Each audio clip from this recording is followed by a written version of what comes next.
Hello students, this is part 2 of Environment and Natural Resources.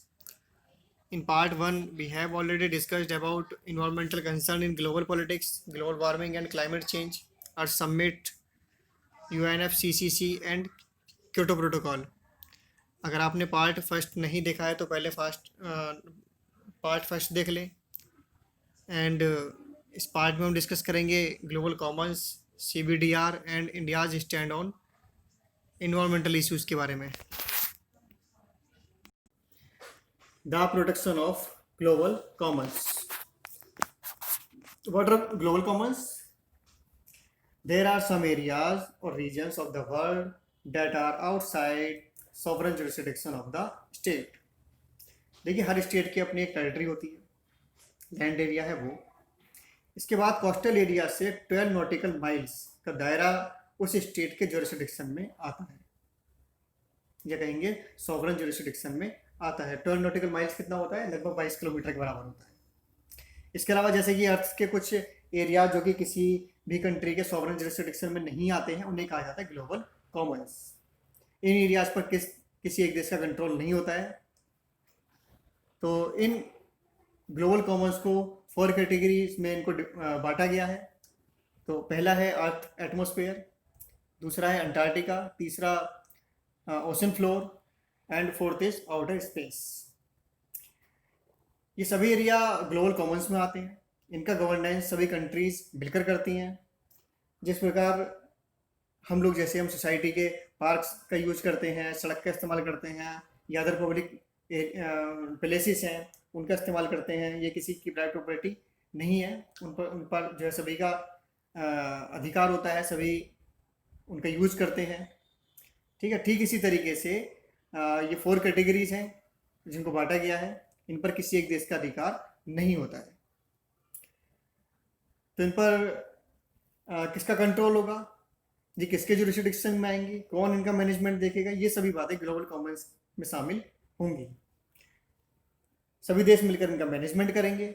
Means these area will be under the jurisdiction of international community. International community के jurisdiction में ये सभी area शामिल होंगे. तो इनको समझते हैं 1 बाय 1. ये हैं क्या? First is earth atmosphere.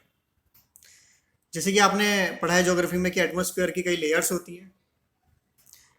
तो ये जो अर्थ एटमॉस्फेयर है ये ग्लोबल कॉमन में आएगा.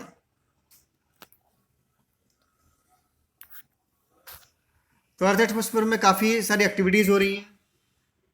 तो उनको कंट्रोल करने के लिए, मैनेज करने के लिए कुछ इंटरनेशनल ट्रीटीज़ पास की गई हैं, जैसे कि जिनेवा प्रोटोकॉल है, Vienna convention for the protection of ozone layer in 1985. इसके अलावा western regional climate action initiative. तो इस तरीके से कुछ ये ट्रीटीज़ हैं जो एग्जाम्पल हैं, काफ़ी सारी पास की गई हैं. तो second is Antarctica. Antarctica south pole का एक कॉन्टिनेंटल एरिया है जो कि करीब 1,40,00,000 स्क्वायर किलोमीटर में फैला हुआ है. ये पूरा आइस बर्फ वाला एरिया है. 90% ऑफ अर्थ आइस, पृथ्वी की 90% आइस अंटार्कटिका में है. और अर्थ की टोटल फ्रेश वाटर का 70% हिस्सा यहाँ पर मौजूद है. जो पूरी जो अर्थ का जो फ्रेश वाटर है उसका 70% यहाँ पर है. इसके अलावा इसके कुछ अदर फीचर्स हैं जिसकी वजह से ये इसकी जो इम्पोर्टेंस है वो बहुत ज़्यादा है. जैसे बायोडाइवर्सिटी की हम बात करें तो कुछ स्पीसीज़ अंटार्कटिका में पाई जाती हैं. इन्होंने यहाँ के बर्फीले इन्वायरमेंट में खुद को एडजस्ट कर लिया है. और दूसरा है क्लाइमेट बैलेंस के लिए. और सबसे अधिक इसकी जो इम्पोर्टेंस है वो है साइंटिफिकली इवोल्यूशन को समझने के लिए कि लाखों वर्ष पहले एटमॉस्फेयर का टेम्परेचर क्या था. इन सबको समझने के लिए यहाँ की इम्पोर्टेंस बहुत ज़्यादा है. अब इस अंटार्कटिका जहाँ टोटली बर्फ़ है, ये किसके जुरिस्डिक्शन में आएगा? इसमें 2 बातें शामिल हैं. एक तो ये कि इस पर कुछ कंट्री जैसे ब्रिटेन है, अर्जेंटीना, चिले, नॉर्वे, फ्रांस, ऑस्ट्रेलिया, न्यूजीलैंड, इन कंट्रीज़ ने दावा किया है कि ये एरिया उनके सॉवरेन जुरिसडिक्शन में आता है। जबकि ज़्यादातर देशों का मानना है कि अंटार्कटिका किसी एक कंट्री के जुरिसडिक्शन में नहीं बल्कि सभी देशों के जुरिसडिक्शन में आएगी। मतलब इसको साझी संपदा या कहें ग्लोबल कॉमन्स में इसको शामिल माना है। तो इन सभी मतभेदों के चलते कुछ ट्रीटीज़ पास की गई हैं जिसमें कुछ नियम बनाए गए हैं। इसमें सिर्फ 3 एक्टिविटीज़ यहाँ पर हो सकती हैं, उनको शामिल किया गया है। तो फर्स्ट इज़ साइंटिफिक रिसर्च के लिए इस अंटार्कटिका का यूज़ हो सकता है। सेकंड, फिशरीज़ के लिए यहाँ एक्टिविटीज़ हो सकती हैं। और थर्ड, टूरिज़्म के लिए, पर्यटन के लिए इसका इस्तेमाल हो सकता है। Next is ocean floor. Ocean floor में बहुत ज़्यादा बढ़ते पॉल्यूशन की वजह से मरीन लाइफ, मरीन एटमॉस्फेयर बहुत ज़्यादा इफेक्ट हो रहा है। Next is outer space. Outer space में एटमॉस्फेयर एंड अदर स्पेस शामिल है। इंटरनेशनल ट्रीटीज द्वारा जो माना गया है उसके अनुसार सी लेवल से 100 किलोमीटर जो बियॉन्ड है वो आउटर स्पेस है। तो इस तरह इंटरनेशनल ट्रीटीज में सी लेवल से 100 किलोमीटर के बाद का जो भी क्षेत्र है उसे आउटर स्पेस में कंसीडर किया गया है। इसका मैनेजमेंट बहुत इम्पोर्टेंट है क्योंकि ज़्यादातर कंट्रीज़ के द्वारा इसका इस्तेमाल किया जाता है। बड़ी संख्या में मिसाइल से भेजी जा रही हैं, सैटेलाइट्स भेजी जा रही हैं आउटर स्पेस में, जिस वजह से आउटर स्पेस में काफ़ी कचरा इकट्ठा होता जा रहा है। क्योंकि जो सैटेलाइट आउटर स्पेस में एक समय के बाद काम करना बंद कर देती है वो वापस लाने का उसको कोई प्रावधान नहीं है। उन्हें वापस लाने का कोई किसी के पास ऐसा प्रावधान नहीं है कि उन्हें वापस लाया जा सके। तो इस तरह इन सबके मैनेज करने के लिए ट्रीटीज़ पास की गई हैं, नियम बनाए गए हैं। तो देखते हैं क्या है वो नियम। तो देखिए काफ़ी ट्रीटीज़ इसको मैनेज करने के लिए पास की गई हैं, जिसमें Antarctica treaty 1959, Montreal protocol in 1987 and Antarctic environment protocol इन 1991। तो देखिए ग्लोबल कॉमन्स जिसमें जो 4 चीज़ें हैं जिनकी हमने बात की, जैसे अर्थ एटमॉस्फेयर है, अंटार्कटिका है, ओशन फ्लोर है, आउटर स्पेस है, इन सबको यूज करने के लिए टेक्नोलॉजी बहुत इम्पोर्टेंस है। Antarctica, ocean floor, outer space, इन सभी का वही कंट्री यूज कर पाएगा जिनके पास बहुत अच्छी टेक्नोलॉजी है, डेवलप्ड है। जो टेक्नोलॉजी किनके पास है भाई, कोई अच्छी टेक्नोलॉजी किसके पास है, कौन डेवलप कंट्रीज़ हैं, तो वो हैं नॉर्थ की कंट्रीज़। तो इस तरीके से यहाँ पर नॉर्थ साउथ इनइक्वालिटीज़ का भी इशू है, क्योंकि साउथ या कहें कि जो डेवलपिंग कंट्रीज़ हैं उनके पास इतनी अच्छी या डेवलप टेक्नोलॉजी नहीं है कि वे इन ग्लोबल कॉमन्स का यूज कर सकें, इनको मैनेज कर सकें। और नॉर्थ की जो डेवलप कंट्रीज़ हैं इनका यूज अपने डेवलपमेंट के लिए वो करती हैं, जैसे कि सैटेलाइट भेज रही हैं वो आउटर स्पेस में, और इसके अलावा ट्रेड के लिए वो जो है ओशन फ्लोर का इस्तेमाल करती हैं, साइंटिफिक रिसर्च या टूरिज्म के लिए वो अंटार्कटिका का इस्तेमाल कर रही हैं। कॉमन बट डिफरेंशिएटेड रिस्पॉन्सिबिलिटी, इसको शॉर्ट में क्या बोलेंगे, CBDR। देखिए हम पहले अर्थ समिट के बारे में बात कर चुके हैं कि जब इन्वायरमेंट को लेकर इश्यूज आने लगे, ग्रीन हाउस गैसेज एमिशंस के बढ़ने की वजह से ग्लोबल वार्मिंग का इश्यू आने लगा, और क्लाइमेट चेंज की वजह से ओजोन लेयर में हॉल, ग्लेशियर्स का पिघलना, अर्थ के टेम्परेचर के बढ़ने जैसी समस्या आने लगी।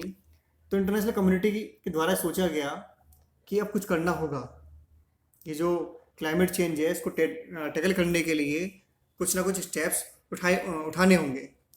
तो उसके लिए सबसे मेजर स्टेप क्या था, अर्थ समिट, जो कि 92 में हुई थी। इस अर्थ समिट के बारे में हम ऑलरेडी डिस्कस कर चुके हैं। इस अर्थ समिट में नॉर्थ साउथ कंट्रीज़ की जो डिफरेंट अप्रोच थी वो सामने आई, जिसमें नॉर्थ और साउथ कंट्रीज़ का मतभेद उभर कर सामने आया। तो ये डिफरेंट अप्रोच क्या थी, नॉर्थ कंट्रीज़ ने क्या आर्गूमेंट किया था, north countries want to discuss the environmental issues as it stands now and want everyone to be equal responsible for ecological conservation. तो नॉर्थ कंट्रीज का ये मानना था कि अभी की जो सिचुएशन है इन्वायरमेंट की, उसको ध्यान में रखते हुए हिस्टोरिकली नहीं, और सभी देशों को चाहे वो पहले किसने ज़्यादा पॉल्यूट किया किसने कम, इन सब बातों को ध्यान में ना रखते हुए जो डेवलप्ड है या डेवलपिंग है सभी को इक्वली कंट्रीब्यूट करना होगा, ऐसा इनका मानना था नॉर्थ कंट्रीज़ का, और सभी को अपनी समान रूप से भागीदारी निभानी होगी। इसके अलावा साउथ कंट्रीज या कहें डेवलपिंग कंट्रीज का क्या आर्गुमेंट था? They argues that much of the ecological degradation in the world is the product of industrial development undertaken by the developed countries. Developing countries का ये कहना था कि डेवलप कंट्रीज ने इंडस्ट्रियल प्रोसेस की वजह से, डेवलप कंट्रीज के इंडस्ट्रियल प्रोसेस की वजह से, जो कि बहुत पहले ही शुरू हो चुका था, इसके कारण इकोलॉजी या पर्यावरण को नुकसान पहुंचा है। तो अब इन्हीं नॉर्थन या डेवलप कंट्रीज को इन्वायरमेंट को क्लीन करने की भी जिम्मेदारी इन्हीं की ज़्यादा है।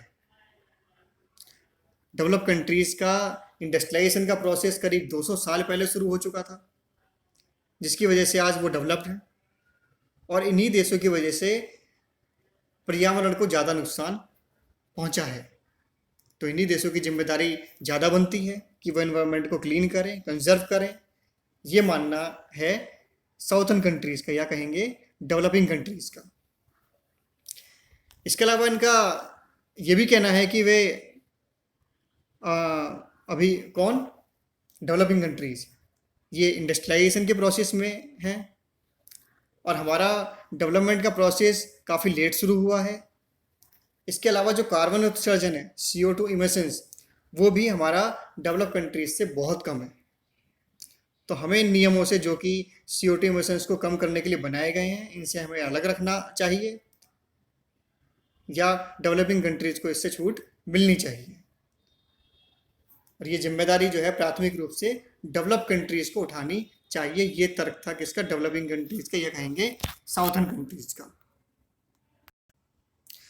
तो एक प्रिंसिपल, ये सिद्धांत था जिसे रियो डिक्लेरेशन या समिट में अडॉप्ट किया गया था 92 में, जिसे कॉमन बट डिफरेंशिएटेड रिस्पॉन्सिबिलिटी या शॉर्ट में कहेंगे CBDR के नाम से जाना जाता है। इसमें ये माना गया कि सभी कंट्रीज की कॉमन रिस्पॉन्सिबिलिटी है इन्वायरमेंट को सेफ रखना, कंजर्व करना, but differentiated responsibility means develop countries की रिस्पॉन्सिबिलिटी ज़्यादा है, क्योंकि इन्होंने इन्वायरमेंट को नुकसान ज़्यादा मात्रा में पहुंचाया है। तो इस तरीके से CBDR प्रिंसिपल सभी स्टेट्स की शेयर रिस्पॉन्सिबिलिटी तो मानता है, लेकिन इक्वल रिस्पॉन्सिबिलिटी को ये डिनाई करता है इन्वायरमेंट को के प्रोटेक्शन को लेकर। फिर से एक बार एक्सप्लेन करता हूँ। देखिए, अर्थ समिट जो कि 1992 में हुई रियो में, उसमें ये माना गया कि डेवलप कंट्रीज की एवं डेवलपिंग कंट्रीज के बीच की इकोनॉमिक डिस्पैरिटी बहुत ज़्यादा है। डेवलपिंग कंट्रीज का डेवलपमेंट का प्रोसेस भी डेवलप कंट्रीज के मुकाबले बहुत काफ़ी लेट शुरू हुआ। इसके अलावा डेवलपिंग कंट्रीज का डेवलप कंट्रीज के मुकाबले पॉल्यूशन का स्तर या ग्रीन हाउस इमिशंस भी काफ़ी कम है। तो इन सभी बातों को ध्यान में रखते हुए जो रिस्ट्रिक्शंस इन्वायरमेंट की सेफ्टी के लिए लगाए जाने हैं, उनमें डेवलपिंग या साउथर्न कंट्रीज को बाहर रखा जाना चाहिए। ठीक है, जो सेफ्टी मेजर्स जो लगाए जाने हैं, उनसे डेवलपिंग या साउथर्न कंट्रीज को बाहर रखा जाना चाहिए, ताकि वे भी अपना डेवलपमेंट कर सके, इंडस्ट्रियलाइजेशन के प्रोसेस को जारी रख सके। और नॉर्थर्न कंट्री जिनका पूर्ण रूप से डेवलपमेंट हो चुका है और हिस्टोरिकली भी उन्होंने सबसे ज़्यादा पॉल्यूशन का स्तर बढ़ाया है, और जिनकी वजह से क्लाइमेट चेंज हुआ है, तो उनकी जिम्मेदारी ज़्यादा बनती है और उनको अपने ऊपर रिस्ट्रिक्शंस लगाने चाहिए, ताकि इन्वायरमेंट को सेफ रखा जा सके, कंजर्व किया जा सके। तो इस प्रिंसिपल को, या फिर इन सभी बातों को रियो कॉन्फ्रेंस या समिट में जो कि 92 में हुई थी, एक्सेप्ट कर लिया गया था। ये जो डिफरेंशिएटेड रिस्पॉन्सिबिलिटी का है, कि जिनका कंट्रीब्यूशन सबसे ज़्यादा पोल्यूशन करने में है, क्लाइमेट चेंज को करने में रहा है, उन्हीं की का कंट्रीब्यूशन सबसे ज़्यादा इसको सेव करने में भी या कंजर्व करने में सबसे ज़्यादा होगा। और जो भी लॉज या रूल्स इसके रिगार्डिंग बनेंगे वो सभी CBDR को ध्यान में रखकर ही बनेंगे, कॉमन बट डिफरेंशिएटेड रिस्पॉन्सिबिलिटी को ध्यान में रखकर बनेंगे। तो देखिए इसके बाद जो भी प्रोटोकॉल साइन हुए, जैसे कि जिसमें सबसे ज़्यादा इम्पोर्टेंट था क्योटो प्रोटोकॉल, जो कि 97 में आया था। इसमें चाइना और इंडिया को एग्जम्पशंस इसमें जो है दी गई थी, क्योंकि ये डेवलपिंग कंट्रीज़ हैं और इनका ग्रीन हाउस इमिशंस भी काफ़ी कम है। तो इस क्योटो प्रोटोकॉल के बारे में हम ऑलरेडी डिस्कस कर चुके हैं। India stand on environmental issues. ठीक है, इसमें हम इस बात पर डिस्कस करेंगे कि इन्वायरमेंट के इश्यूज पर जो कॉन्फ्रेंस इंटरनेशनली हुई हैं और जो भी मेजर्स अडॉप्ट किए गए हैं उनमें इंडिया की क्या पोजीशन है, जैसे कि CBDR में, क्योटो प्रोटोकॉल में इंडिया का क्या स्टैंड है। इसके अलावा पेरिस एग्रीमेंट भी आता है, तो इन सभी में भारत का क्या स्टैंड है, क्या आर्ग्यूमेंट्स हैं, इन सभी पर हम डिस्कस करेंगे। इसके अलावा इंडिया के क्या क्या एफर्ट्स हैं, कौन कौन सी पॉलिसीज़ हैं इंडिया की इन्वायरमेंटल कंजर्वेशन को लेकर, इन सभी पर डिस्कस करेंगे। देखिए, इंडिया क्योटो प्रोटोकॉल पर अगस्त 2002 में साइन और उसे रेक्टिफाइड कर चुका है, और इंडिया एवं चाइना कोई being a developing countries Kyoto protocol की रिक्वायरमेंट से एग्जम्प्ट किया गया है। मतलब जो कंडीशंस क्योटो प्रोटोकॉल में लगाई गई थी ग्रीन हाउस गैसेस के इमिशंस को कम करने को लेकर, उनसे इंडिया और चाइना को बाहर रखा गया है। क्योटो प्रोटोकॉल चेक्स लगाता है ग्रीन हाउस गैस के इमिशंस पर, तो इंडिया एंड चाइना पर ये चेक्स नहीं लगाए गए हैं, क्योंकि इनका ग्रीन हाउस गैस इमिशंस काफ़ी कम रहा है इंडिया और चाइना का। लेकिन डेवलपिंग कंट्रीज़ का क्या कहना है? उनका ये तर्क है कि फ्यूचर में इंडिया और चाइना का भी इंडस्ट्रियलाइजेशन की वजह से ग्रीन हाउस इमिशंस बहुत ज़्यादा हो जाएगा, तो इनके ऊपर चेक्स लगाए जाने चाहिए। तो यहाँ इंडिया का ये कहना है कि हमारा 2030 तक जो ग्रीन हाउस गैस इमिशंस होगा वो प्रेजेंट एवरेज मीन्स 2000 में जो वर्ल्ड एवरेज है वो 3.8, वर्ल्ड एवरेज कितना है 3.8, इसके आधे से भी कम होगा। मतलब 2030 तक भी हमारा प्रेजेंट एवरेज से के आधे से भी कम एमिट कर रहे होंगे हम। मतलब सिर्फ 1.6 टन पर कैपिटा होगी कब 2030 में। तो इस प्रकार इंडिया पर किसी भी प्रकार के रिस्ट्रिक्शंस नहीं होनी चाहिए, क्योंकि ऐसी कोई भी रिस्ट्रिक्शंस UNFCCC के अगेंस्ट होंगी। हम बात कर चुके हैं UNFCCC के बारे में, तो उसमें क्या बात आई थी, कॉमन बट डिफरेंशिएटेड रिस्पॉन्सिबिलिटी उसमें स्वीकार की गई थी। ठीक है, तो जैसे कि UNFCCC में CBDR प्रिंसिपल अडॉप्ट किया गया था, उसमें डेवलपिंग कंट्रीज को एग्जम्प्ट रखने की बात की गई थी। तो भारत इस प्रकार UNFCCC को फॉलो करने की बात करता है, जो नॉर्थ साउथ को लेकर प्रिंसिपल इसमें अडॉप्ट किया गया था। इसके अलावा 2005 में G8 कंट्रीज़ की मीटिंग हुई, उसमें भारत ने ये तर्क रखा कि डेवलप कंट्रीज़ के मुकाबले डेवलपिंग कंट्रीज़ का पर कैपिटा इमिशंस बहुत कम है। तो इस प्रकार भारत एक डेवलपिंग कंट्रीज़ होने के नाते डेवलपिंग कंट्रीज़ का फेवर करता है, चाहे UNFCCC हो या क्योटो प्रोटोकॉल या G8 मीटिंग या पेरिस एग्रीमेंट, सभी जगह भारत जो है वो डेवलपिंग कंट्रीज़ का पक्ष रखता है, उनका फेवर करता है। भारत पेरिस क्लाइमेट एग्रीमेंट को भी 2 अक्टूबर 2016 में रेक्टिफाइड कर चुका है। इसके अलावा भारत का ये भी तर्क है कि डेवलप कंट्रीज़ द्वारा डेवलपिंग कंट्रीज़ को फाइनेंशियल सपोर्ट किया जाना चाहिए। इसके अलावा क्लीन टेक्नोलॉजी भी इनको मिलनी चाहिए डेवलपिंग कंट्रीज़ को, डेवलप कंट्रीज़ के द्वारा, ताकि डेवलपिंग कंट्रीज UNFCCC के कमिटमेंट को फुलफिल कर सकें, क्योंकि डेवलपिंग कंट्रीज़ के पास रिसोर्सेज जो हैं वो बहुत कम हैं। तो ये सपोर्ट जो है डेवलप कंट्रीज़ को करना चाहिए, डेवलप कंट्रीज़ को फाइनेंशियली और टेक्नोलॉजिकल जो है सपोर्ट करना चाहिए, ताकि ये इनकी जो कंडीशंस है UNFCCC की उनको पूरा कर सके। Efforts taken by India for environmental conservation. देखिए, इंडिया काफ़ी बड़ी संख्या में इन्वायरमेंट के प्रोटेक्शन के लिए प्रोग्राम चला रहा है। इसके अलावा नेशनल ऑटो फ्यूल पॉलिसी है व्हीकल्स में क्लीन फ्यूल के लिए। इसके अलावा एनर्जी कंजर्वेशन एक्ट ऑफ 2001, जिसमें एनर्जी एफिशिएंसी पर जोर दिया गया है।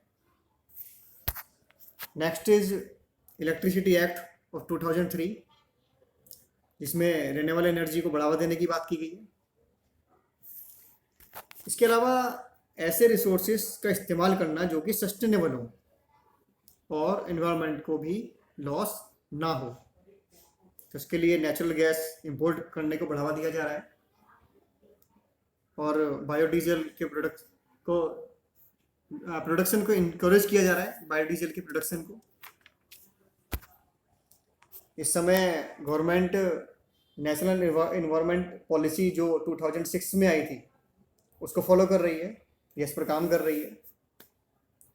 तो इसमें ये कहा गया है कि जो पॉल्यूटर है वो पॉल्यूशन की कॉस्ट पे करेगा।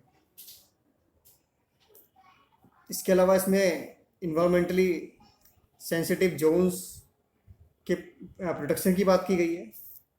वाटर कंजर्वेशन के लिए क्या क्या मेजर्स होने चाहिए इसकी बात की गई है। इसके अलावा वाइल्ड लाइफ प्रोटेक्शन तथा प्रोटेक्शन ऑफ वीटलैंड की बात इसमें की गई है। इसके अलावा कुछ अचीवमेंट्स भी हैं, जिसमें ministry of new and renewable energy द्वारा एक रिपोर्ट प्रकाशित की गई थी और इसमें ये कहा गया था कि पिछले 3 वर्षों में सोलर पावर में 370% की वृद्धि हुई है तथा सरकार द्वारा नेशनल सोलर मिशन के तहत Bharat world largest renewable energy वाला देश बन गया है। इसके अलावा इस मिशन का एम 2022 तक 175 गीगावाट तक पावर जनरेट करने का है। तो इस तरीके से काफ़ी सारे स्टेप्स हैं जो इंडियन गवर्नमेंट के द्वारा उठाए गए हैं। भारत इन्वायरमेंट के प्रोटेक्शन के लिए इस तरीके से काफ़ी प्रोग्राम चला रहा है, रिन्यूएबल एनर्जी को बढ़ावा दिया जा रहा है, सोलर एनर्जी को बढ़ावा दिया जा रहा है। तो हम कह सकते हैं कि हम इन्वायरमेंट के प्रोटेक्शन के लिए काफ़ी कुछ कर रहे हैं। तो इस पार्ट में हमने डिस्कस किया global Commons, CBDR and India's stand on environmental issues. Bharat के द्वारा इन्वायरमेंट को कंजर्व करने के लिए कौन कौन से स्टेप्स उठाए गए हैं। नेक्स्ट पार्ट में हम डिस्कस करेंगे environmental movements, resource geopolitics and rights of indigenous peoples के बारे में। Thanks, bye bye.